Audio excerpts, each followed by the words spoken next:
Good morning, LinkedIn. It is Rachel B. Lee here on our Friday, 10 a.m. Central, wherever you are across the globe. It is so good to see you. It's been a few weeks. I'm sorry. I've been missing in action because life is lifing. And I'm so excited for today as we enter our first week of November to have our special guest, Rob Meyerson.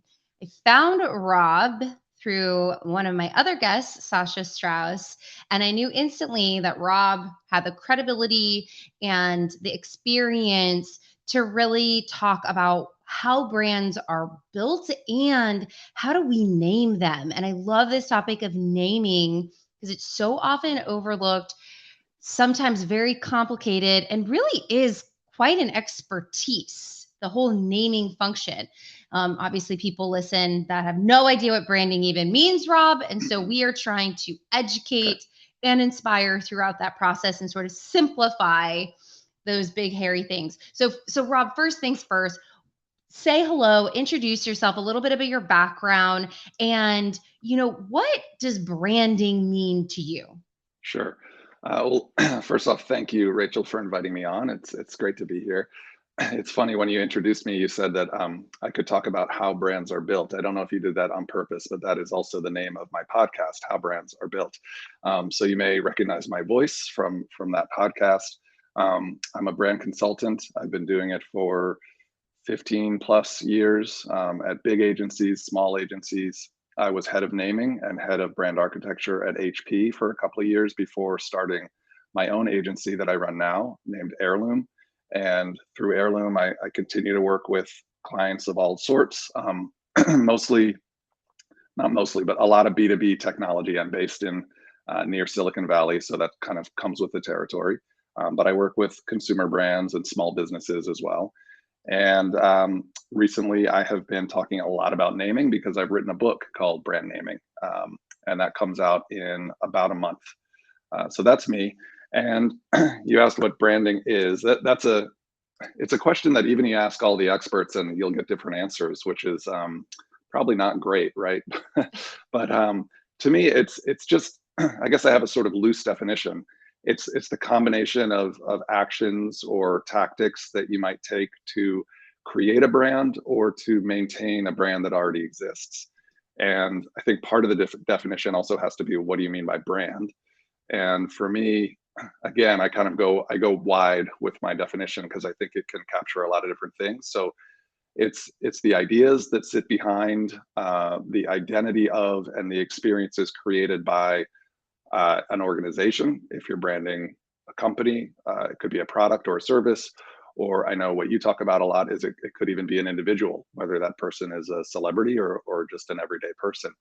So it's the ideas that sort of make them who they are, the identity that they express to the world, and the experiences that they create. I love that. And I think, in addition to all that, part of brand strategy and what we do is using that as a way to really differentiate that differentiation piece because it's such a crowded market, right, Rob? That Yeah. branding today is more powerful in many ways than it's ever been because we need to stand out in the midst of all this social media stuff, right? Yeah, it does seem like things have gotten noisier, doesn't it? So Especially much noisier. everybody's at home now because of the pandemic. So everyone's, entire sort of social life has been and professional life has been moved online onto platforms like this, onto Zoom, onto Twitter. So there's a lot of people kind of shouting and yeah, standing out from the crowd is a big part of it. And some people call that differentiation.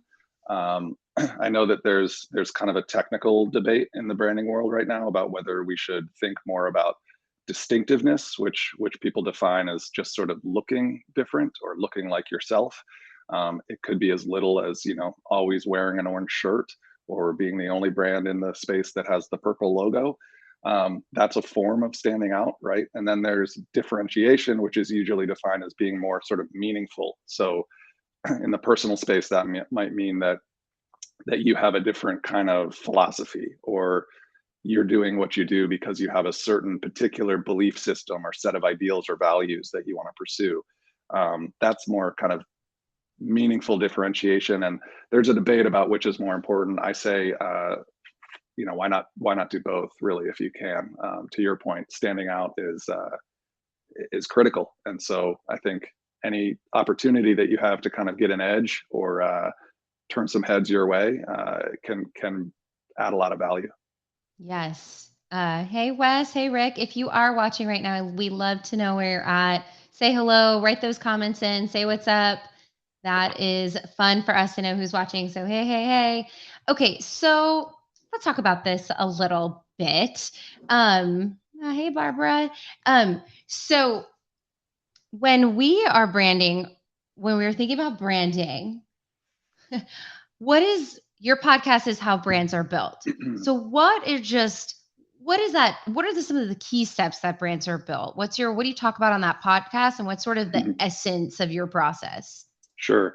Well, the podcast is broken up into seasons, and each season kind of focuses on a different aspect of branding. And I mentioned naming, which I know we're going to talk about more. That's the whole first season is really just about naming, which of course it's important, but it's just sort of one little part of the overarching process. The longer process and some of the things that we talk about, therefore, on the podcast, it really starts with research or discovery or immersion. And this is true. This is one of the universals, I think. No matter what space you're in, you got to learn the territory. You got to understand who else is out there. So you're researching your competitors, your peers, you're understanding yourself. A lot of this, and I'm going to use language here that could be for personal branding or for corporate branding, right? You're understanding what the company's vision is, mission, the values, if it's at the company level, and then you're also understanding the people that you're talking to, sort of as a brand. Who's your audience, and what do they want? What do they care about? And you sort of fuse all of that information into what we call loosely a brand strategy. People talk about a brand positioning statement. That's one part of it. People talk about brand personality. That's another part of it. And so no matter what sort of components you're talking about and what language you're using, you need to put down on paper, either literally or virtually, what it is that you're all about, what you stand for. Just have an idea, have an articulation of what makes you you, what makes you different, and what makes you relevant or valuable to the people that you're hoping to be relevant and valuable to. And once you do that, it's really, you get into sort of a building phase of creating the identity around that. So in my work, a lot of times that is a name, it's a logo, potentially a visual identity system outside of just a logo. So what's the color palette? What typography are we using? What is that consistent look and feel that we're going to deliver wherever we are, whether that's on our own website, in our ads, on social media. We always want to have some consistent thread. We don't have to be exactly the same everywhere. In fact, it's often better not to just be redundant everywhere, but we want there to be some kind of consistent visual, verbal, and other senses, some consistent thread to make it feel like, oh, I know them. I've seen them somewhere else. I recognize that because of, consumers, customers. They don't even have to know why. It's just it's the colors, it's the typography, it's the voice, the way they talk. All of that should feel like the brand. And so you build that, and then you manage it over time. There's lots of work to be done around kind of checking in, like, how are we doing? Are people liking what we're doing? Is it achieving the goals that we set out for ourselves? And if not, how do we tweak it? And so all of that is brand strategy or brand management as well. I love that breakdown. Thank you. And it's interesting right now, in the digital economy, remote working, social networking world, that we are always managing our brand sentiment analysis, things like that we're talking about. And I want to talk about what that means as a personal brand too, Rob, because what Mhm. you laid out is sort of a very traditional and perfect way of building a company brand. And it really isn't that much different Right. for building a personal brand, which is something I talk a lot about. What do me, Rachel B. Lee, what do I stand for? And how is that related to the company I work for or the company I founded? And it's a really interesting time, right, Rob? Because people are really empowered in many ways and also really feeling a lack of an emotional connection with the companies they're at. Yeah. Either you're loving a brand or you hate it, right? Like Right. there's really not a ton of breathing space for your personal brand or your company brand. I think you really got to be hitting the mark. Rob, when you think about personal branding versus company branding, how are you seeing the similarities, the differences? What are sort of the things that people should be thinking about and differentiating? This is a big question I get, big, big, big, especially for people that own their own business, where they're like, I Mhm. have a company brand, personal brand. Can you talk a little bit about this? I know you did a great entrepreneur Yeah, article too. right. I wrote a couple articles. It was specific to naming. I faced this question. I mentioned when I introduced myself, I run an agency called Heirloom. Um, Heirloom is on paper a one-person agency. In reality, it is me and it's sort of a group of freelancers and colleagues and friends that come together and build teams for specific projects. So the nice thing about the way I run it is that I don't have a designer on staff that I pay full time. Um, when we don't have projects that require design. But if I have a client that needs a visual identity system, I have a list of people that I will reach out to because I know that they are experts, they're senior, they're professional, they will be there and get the job done, and the client's going to love it. And so if the project requires that, they're on the team. And if not, they're not on the team. Um, but because it's just me, I of course faced that challenge at the beginning of Heirloom of should I just call it should I just be Rob Meyerson and I'm a consultant and you can call me and I'll bring these other people on board? Should it be Meyerson Consulting or should I come up with a name, which I ultimately decided to do? And then one of my friends was setting up her business a few years later, and she came to me with that question. She said, "How did you decide it was going to be Heirloom and not just your name?" And she was going through the same process, and she ended up just naming it after herself and getting the domain for her own name. And she's doing quite well. So I mean, both both approaches can work, but I wanted to write for people that are in that place because it really was kind of a challenge to figure out what to do. And so I think ultimately either path can work. The big advantage for me of coming up with a name is that it starts to make what you're doing bigger than just you, and you're able to separate yourself from the identity of the organization a little bit. um, you're able to, if it grows, then you may not want it to be tied just to you. There are some kind of some possibilities, right, that people never want to think about or they never imagine could happen, but you could step away from the business in the future and then you're probably not going to want it to have your name anymore. um, so there are a lot of reasons to consider doing it. The downside, I think people worry that it makes it sound like they're trying to be something they aren't, that they're, that it sounds like they have some 20-person company or 100-person company when it's really just them. And I think that's less and less of a concern because I think more and more people are doing what I've done with an agency the way I run it. Um, the other things to really consider, which seem obvious, are just what is your name? How is it spelled? How distinctiveness is so important. So if your name is something that there's 20 other people in your industry with very similar names, that's a problem. If your name is super hard to pronounce and spell, that's a problem. So a lot of it just comes down to the reality of what's your name, what other names are you considering, and what are the pros and cons of those. And so I think kind of just having a checklist, which I wrote in these two articles for Entrepreneur, hopefully helps people work through that problem.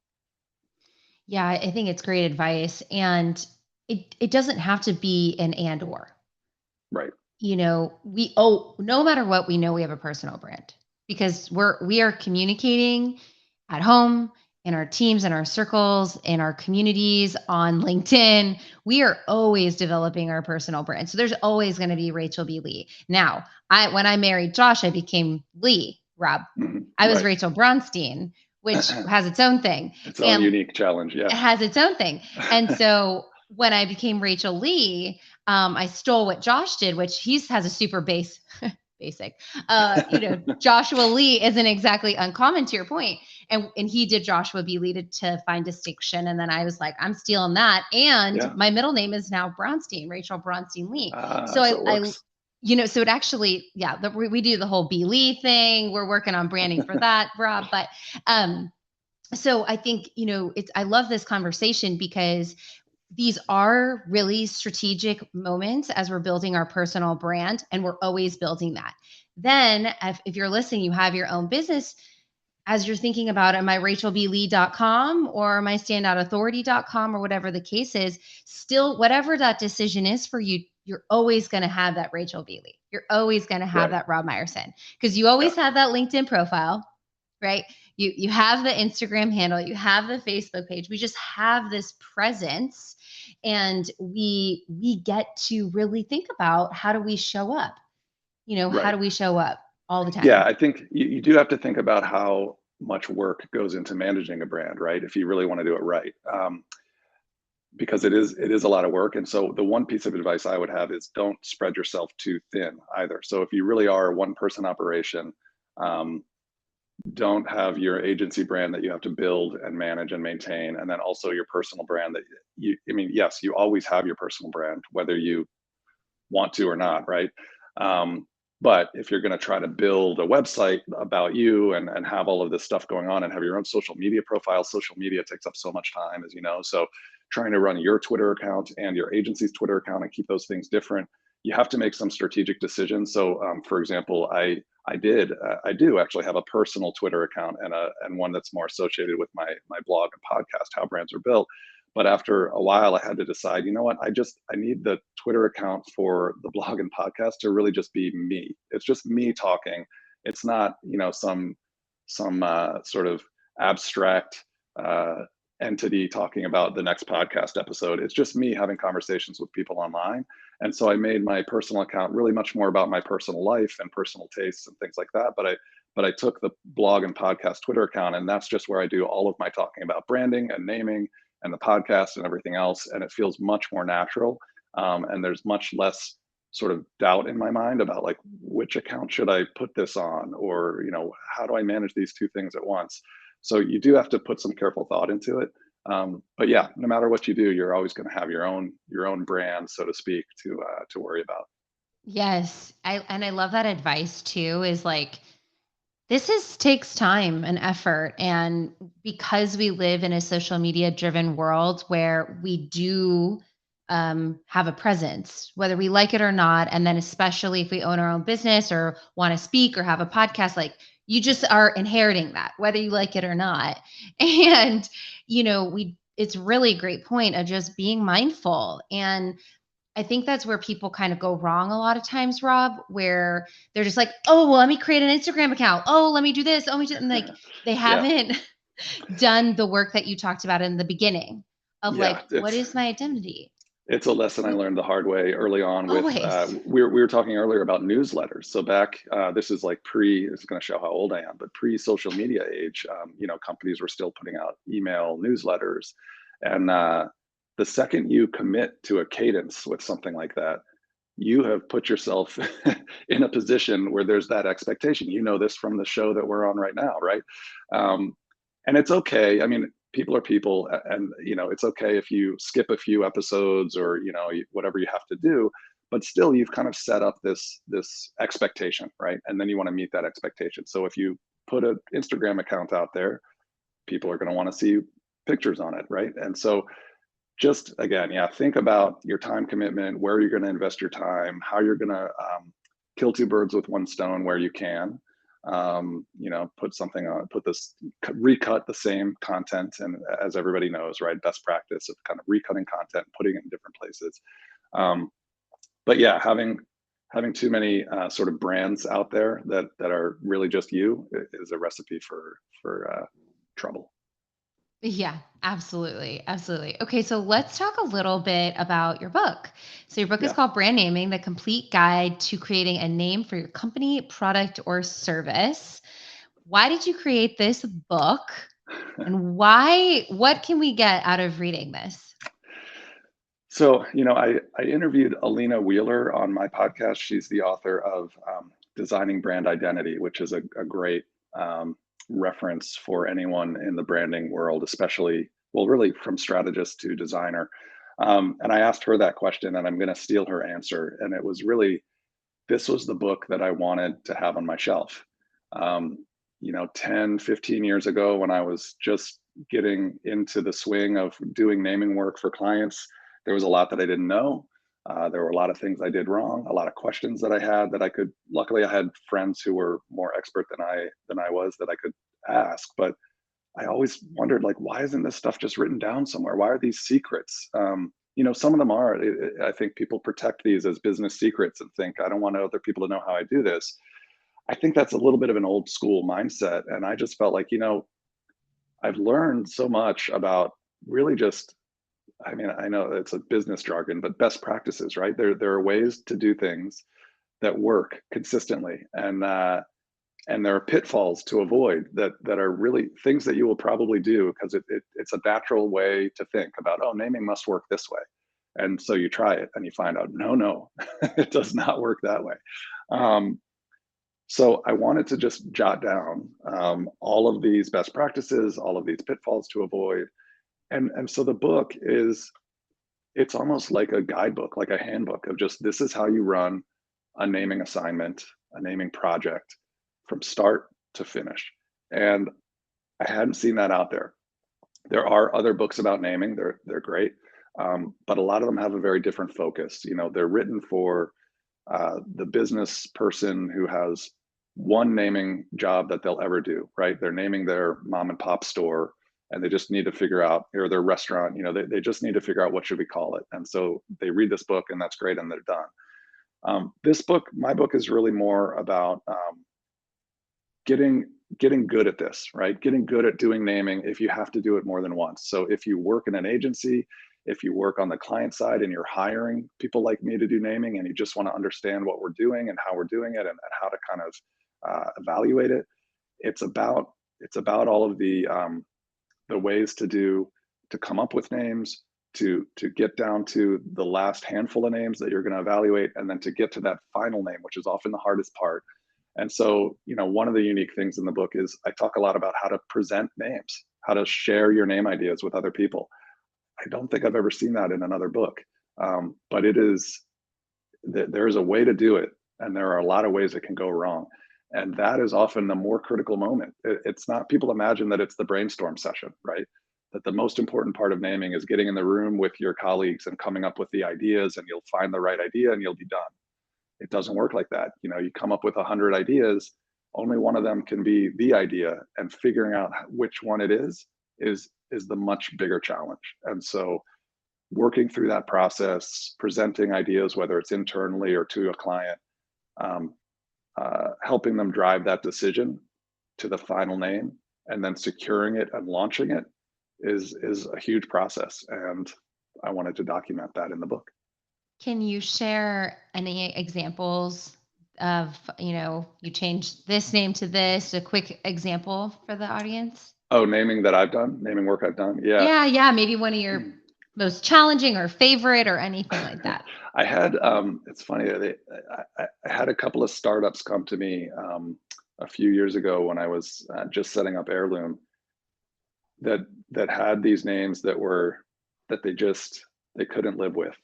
They'd been operating with these names for a little while, but the first one was Kimple. Kimple was a Canadian HR technology company.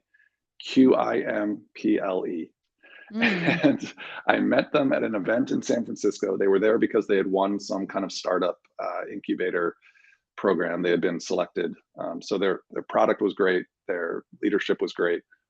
But they didn't realize, I guess, until they got to San Francisco and started introducing themselves around, that every time they said the name, people laughed or scratched their head or said, what is that? Why is that Yeah. your name? And they came to me and they just said, okay, the name's terrible. We need to change it. So we went through a process, and their whole idea was that they were about being together with you, hand in hand, as you tried to find your next step in your career. And so the name we came up with was Alongside, that they're alongside you for that whole process. And so that was really the message they wanted to deliver, and they've been using that since. Another company came to me with the name Broala. Broala was a fusion of bro, which that has its own whole story why they were using bro, and koala, and their logo was a koala bear. And they had a new CEO who was going to take this business and has taken this business just gangbusters. It's amazing what they've done. But he stepped in and just said, I'm not going to be able to grow this with this name. Like, I can't take it seriously. And we worked with them. And so they're now called Corelight. And Corelight is a data security or a network security company that shines a light on the data in your network. And you know, I'm not saying the name did it for them, but with that name, they have been very successful and grown You know what I significantly. love about these examples? Well, Browalla, like I literally had no idea what that company did. And same with the Kimple. Yeah, I thought a dimple. And obviously every single person has their own perception, they have their own knowledge base and language distinctions. What you did in those changing of the names was use the name, the brand to really deliver on the service, the value in a more descriptive way. So when you think about alongside, that actually is literally what they're doing.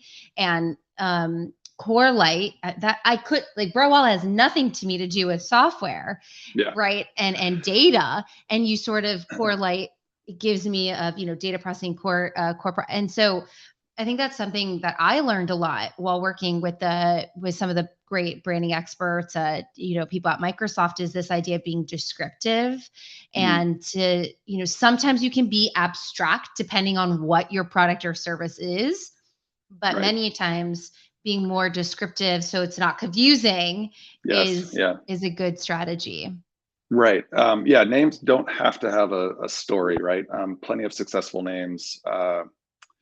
Exxon. So, I mean, I should say they don't have to have relevant meaning. I mean, even Apple, Virgin, of course, those words have meaning, but they're not relevant to the products per se. Right. Um, but a lot of names and a lot of naming in the process is that sort of search for, well, what are we trying to say, and then how can we try to say it? And so you're talking about semantics and what words mean and different ways of expressing ideas, which is so much of what I love about that process. That's where sort of the fun part or one of the fun parts of naming comes in. But you're right. Depending on what you're naming, depending on the competitive names, right? So again, going back to knowing your competition and kind of what you're up against can help determine what type of name makes sense. And more descriptive names, because it is a spectrum. I think there are some that are kind of on the border between descriptive and suggestive. There are some that are just very descriptive, but the right type of name, there's a right type of name for every type of situation and project that you're working on. And I am a big champion of descriptive names as well. I've worked with Microsoft and other companies like them, and the trouble they often get into is that they have thousands, maybe even tens of thousands of products. When I was at HP, we used to say we had a million named things, and that Yeah. was everything from a computer that you know the name to some little doodad on the side of the computer that we just had to come up with a name for. You know, it's a USB port, but I don't know, for some reason maybe it has a different name. And so at some point you got to say, let's just describe it. Let's just say what it is. And every brand does this if you look into it. You know, the MacBook Pro that I'm looking at right over here is a brand name, of course, but the battery inside of it is just the battery. That they could have they could have come up with some creative name for it, but they have to decide, when do we stop giving it a brand name and just start describing it? And that decision is harder than you would think. And the one I just gave is maybe feels obvious, but somewhere there's a few things where you're thinking, like the force touch pad, right? They call it force touch because you can press harder on it. That could have just been the trackpad. They didn't have to Right. come up with a name for that. That's something that it's sort of another part of naming that I work on quite a bit for clients it relates to brand architecture. It's a sort of a naming taxonomy. What do we Mhm. call all of these things, and how do they relate to each other? And that's quite a bit more complicated than the examples I gave, which is just renaming a business. That's hard, but it's not really complicated. It's just sort of the one name. Yeah, yeah. Oh, it's such good information, Rob. In our last minute or so here, what are some key takeaways for people today? One, two, three takeaways as they're thinking about their brand identity, Mhm. naming. Yeah. Well, I think, gosh, this was a great conversation. We covered a lot of ground. I think some of the things that stuck out for me, and I think for you too, because you mentioned them. I guess being strategic. A lot of people have questions about what that means, and I think part of what it means, certainly, that we talked about is planning ahead and thinking about, and people talk about chess, thinking about the next three moves. And so just be careful as you're building a brand. Yes, in some ways, dive right in, get started. But in some ways, you got to do that research first, right? You got to understand what you're getting yourself into, what the competition is. So I think research on the front end is maybe one thing. When it comes to naming, I think not underestimating the challenge. Um, I've written articles, so you can read them for free without buying the book. Just speaking to how much of a challenge it is. And these companies that came to me that I renamed, often the best clients for namers are people coming in and saying, we tried to do this ourselves and it sucks. It is so hard. No one can agree. All the good names are taken. Those are the best clients because they understand how hard it is. And you will too if you try it and you're trying to find a legally available name. So don't underestimate that.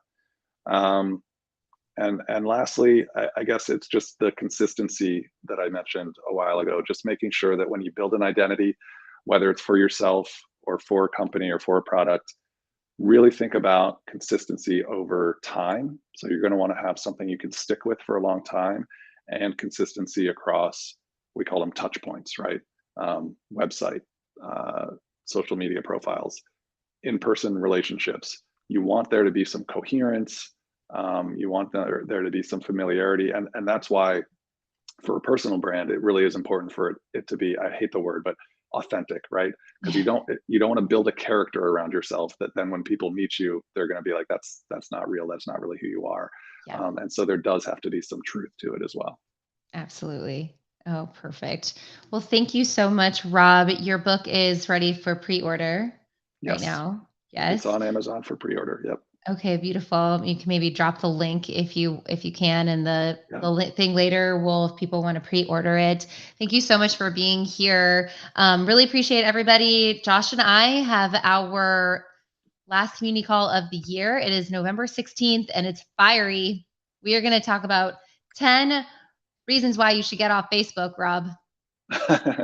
We're bringing the fire. Yeah, I can imagine what some Oh of them yeah, are. people, I already know it's going to get fiery and we love it. We love it. So we're going to be doing that on November 16th, 10:30 a.m. Would love to have you there. Yeah, Rob, that'd thank be you great. so much, everybody. Have a great weekend, and really look forward to reading this book. So thanks again.